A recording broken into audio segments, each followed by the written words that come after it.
કેમ છો બધા? જેમ્સ કિચનમાં તમારું સ્વાગત છે।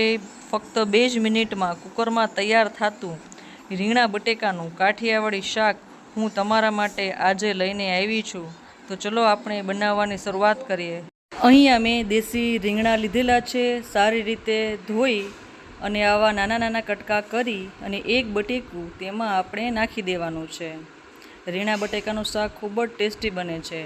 એક ટમેટું સુધારી લીધેલું છે। ત્યારબાદ કુકરમાં 3 થી 4 ચમચી તેલ લઈ લસણ, જીરું, મીઠું, હળદર બધું જ નાખી અને ખાંડી અને આવી ઘટ પેસ્ટ બનાવી લેવાની છે। હવે તેલ ગરમ થઈ એટલે જીરાનો વઘાર કરી રાઈ નાખી અને આપણા રીંગણા બટેકા તેમાં ઉમેરી દેવાના છે।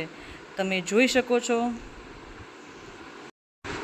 ત્યારબાદ ટમેટાં પણ તેમાં નાખી દેવાના છે ને ફક્ત સાવ જ ઇઝી રેસીપી અને ચટાકેદાર જોરદાર શાક થવાનું છે। હવે ચમચાની મદદથી ચલાવી લેવાનું છે।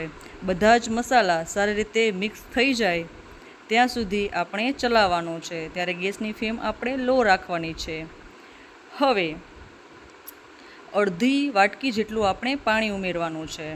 પાણી ઉમેર્યા પછી પણ આપણે બધું મિક્સ કરી લેવાનું છે અને કુકરનું ઢાંકણું બંધ કરી 2 જ સીટી પાડવા દેવાની છે। 2 સીટી પડ્યા બાદ તૈયાર છે આપણું ટેસ્ટી મજાનું રીંગણા બટેકાનું કાઠિયાવાડી શાક। તો મિત્રો, મારો વિડીયો ગમ્યો હોય તો લાઈક, શેર અને સબસ્ક્રાઈબ કરી દેજો। આ શાક તમે સાંજે પણ બનાવી શકો છો અને અત્યારે બપોરના ભોજનમાં પણ તમે આ શાક બનાવી શકો છો। Thank you.